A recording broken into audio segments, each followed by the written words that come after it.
Kementerian Pertanian dan Keterjaminan Makanan KPKM giat menjalankan bancian jumlah kerugian dialami petani, penternak dan nelayan akibat banjir di Sabah baru-baru ini. Menterinya Datuk Seri Mohamad Sabu berkata data terperinci ini betul penting bagi membolehkan KPKM menyalurkan bantuan kepada mereka.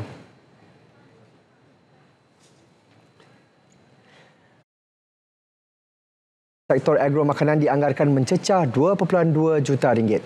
Bagi tanaman padi, 109 pesawah terjejas melibatkan kawasan seluas 113 hektar dengan anggaran kerugian lebih RM519,000.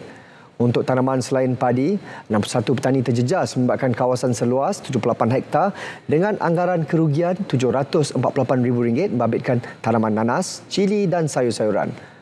Turut terjejas sektor ternakan dengan 23 penternak mengalami kerugian lebih RM504,000. Bagi sektor perikanan pula, 51 individu termasuk nelayan terjejas dengan anggaran kerugian lebih RM208,000 manakala 58 usahawan tani mengalami kerugian berjumlah RM257,000.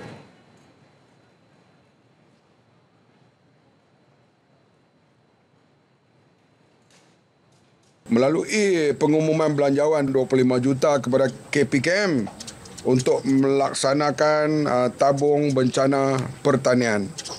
Sehingga kini 15.9 juta telah diluluskan dan disalurkan oleh Kementerian Keuangan kepada KPM. Jadi termasuk sini insya-Allah bancian mutakhir dibuat dan kita tahu keadaan keuangan negara sekarang bajetnya di penghujung dan bulan depan akan ada bajet baru. So segala bentuk kerosakan dalam bidang pertanian, pegawai-pegawai kita akan memberi perangkapan yang agak lebih tepat sebab sekarang ini masih lagi di peringkat bancian. Datuk Seri Mohamad melawat projek sayuran fertigasi ahli pertubuhan peladang kawasan PPK di Kampung Gadong Papar. Beliau turut melakukan lawatan ke rumah nelayan ahli Persatuan Nelayan kawasan PNK Papar dan ke kawasan sawah padi di Kampung Rampazan Papar. Pada lawatan itu, Datuk Seri Mohamad menyampaikan sumbangan bakul makanan kepada ahli PNK dan PPK Papar membabitkan peruntukan sebanyak RM20,000. Beliau juga menyantuni keluarga petugas Sabah Electricity yang lemas di bawah arus banjir di Keningau. Bekalan air bersih luar bandar, teknologi penapisan nano perlu diperluas. Perkembangan lanjut bersama Anisia Dowles di Kota Kinabalu. Teruskan. Ya, sahih. Projek bekalan air teknologi penapisan nano dicadang diperluas ke lebih banyak kawasan luar bandar di Sabah. Ini kerana projek menggunakan tenaga solar itu berjaya menyediakan bekalan air bersih kepada penduduk yang jauh daripada saluran paip utama. Saya juga mencadangkan bukan saja di pihak kerajaan memakai teknologi Jatama tadi cukup baik. The cost projek lebih kurang 1.2 juta. Jadi ini cukup bagus. Jadi saya ada mencadangkan juga kepada Jatama mungkin mereka boleh menambah, membina lagi projek seumpama ini di kampung-kampung yang tidak ada paip air sampai di kampung mereka. Beliau ditemui media selepas melawat penyempurnaan sistem penapisan nano oleh Jatama Sendirian Berhad di Kampung Baru-Baru Tuaran. Dalam pada itu, Ketua Menteri turut meninjau kemajuan projek Lebuhraya Pen Borneo Sabah WP9 melibatkan pembinaan jalan dari Serusop ke Pituru Tuaran. Projek tersebut dijangka siap pada Jun 2028. Bagaimanapun, pelaksanaan projek kini 5% lebih awal daripada sasaran. Datuk Haji yakin perkembangan positif ini mampu memberi manfaat besar kepada rakyat, khususnya dalam memperkukuh jaringan jalan raya di Sabah. Teknologi kecerdasan buatan AI dijangka digunakan secara meluas dalam PRU DUN Sabah ke-17 termasuk kempen dan mendekati pengundi. Kita ada teknologi baru, kita gunakan dengan baik untuk mendekati santuni pengundi, mendekati dampingi pemilih dan pengundi, sampaikan apa kita nak tawarkan, apa kita boleh lakukan kalau kita menang sebagai seorang calon jadi wakil rakyat. Gunakan teknologi ini dengan baik. Beliau ditemui pemberita dalam kursus pelaporan dan analisis pilihan raya negeri di Kota Kinabalu. Kursus anjuran MPI dan Persatuan Wartawan Sabah ini disertai 31 pengamal media Sabah. Majlis Tindakan Pengguna Negara MTPN menyambut baik langkah kerajaan menurunkan harga minyak RON 95 daripada RM2.05 kepada RM1.99 seliter menerusi subsidi tambahan khusus untuk rakyat Malaysia atau Budi 95. Naib Presiden Kebangsaan MTPN merangkap Yang di-Pertua MTPN Sabah Kevin Loh Kian Min menyifatkan langkah ini memberi kelegaan kepada golongan berpendapatan rendah dan sederhana. Namun tegasnya pelaksanaan subsidi perlu telus, berkesan dan mesra pengguna. Dalam pada itu, langkah kerajaan memperuntukkan lebih 52 bilion bagi subsidi termasuk bahan api dengan mekanisme baharu menggunakan MyCard dan aplikasi digital dijangka mampu mengurangkan ketirisan. MTPN dalam pada itu mencadangkan laporan berkala diterbitkan bagi menilai keberkesanan subsidi bersasar.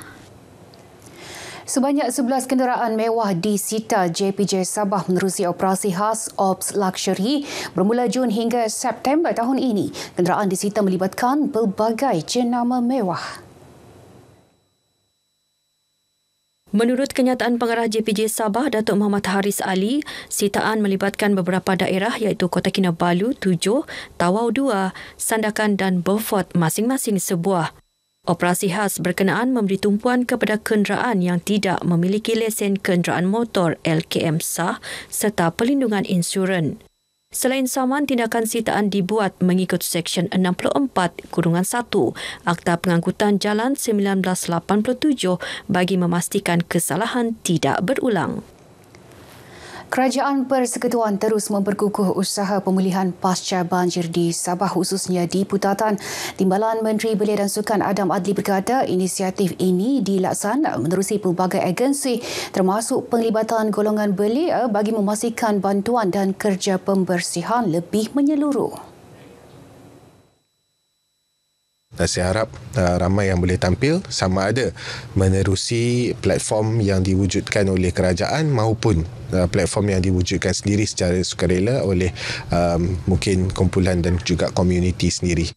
Beliau ditemui pemberita selepas mengadakan lawatan kerja ke kawasan terjejas banjir di Putatan. Turut disampaikan sumbangan bakul makanan kepada penduduk terjejas. Perkembangan hari ke-13 prosiding inkues kematian Zahra Khairina Mahathir di Mahkamah Coroner Kota Kinabalu. Prosiding pagi tadi diteruskan dengan saksi ke-10 yang merupakan saksi kanak-kanak kedua menyambung keterangan di hadapan Coroner Amir Shah Amir Hassan. Ia dijalankan secara tertutup atau in camera selaras dengan akta saksi kanak-kanak. Pasukan pegawai pengendali kes yang ditemui pemberita memaklumkan prosiding semalam berjalan dengan lancar dan mendapat kerjasama baik daripada saksi, pendamping dan pasukan peguam pengendali kes.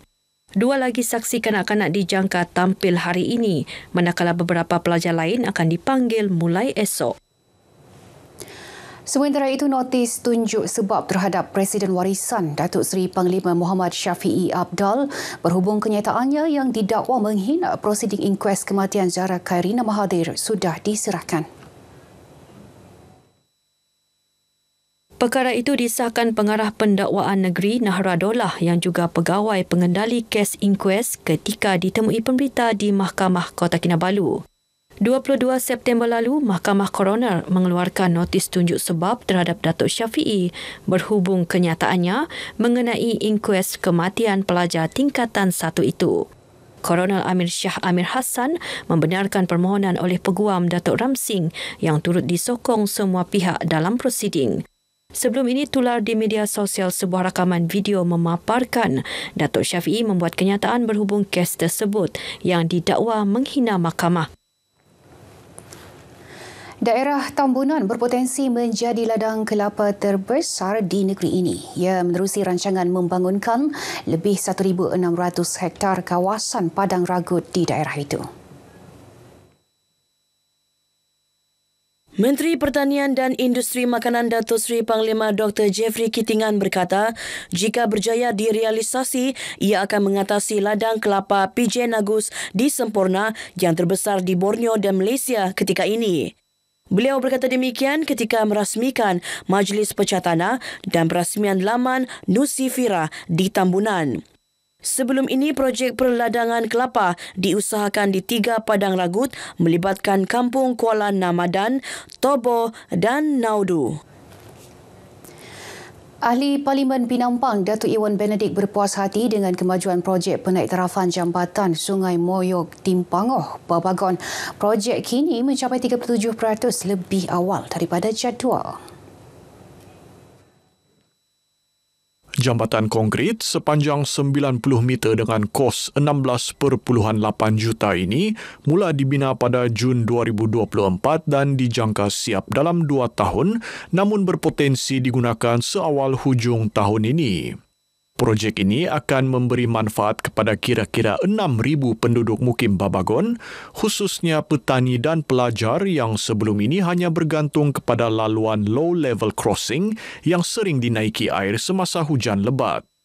Datuk Iwan turut merakamkan penghargaan kepada JKR dan kontraktor atas komitmen mereka dan menyifatkan projek tersebut sebagai inisiatif kerajaan madani yang memberi impak besar kepada rakyat luar bandar. Baik, sekian paparan dari Sabah untuk petang ini. Untuk lebih banyak perkembangan semasa dalam berita wilayah, kembali bersama Sahih, Malaysia Madani, rakyat disantuni. Sahih. Terima kasih, Anne.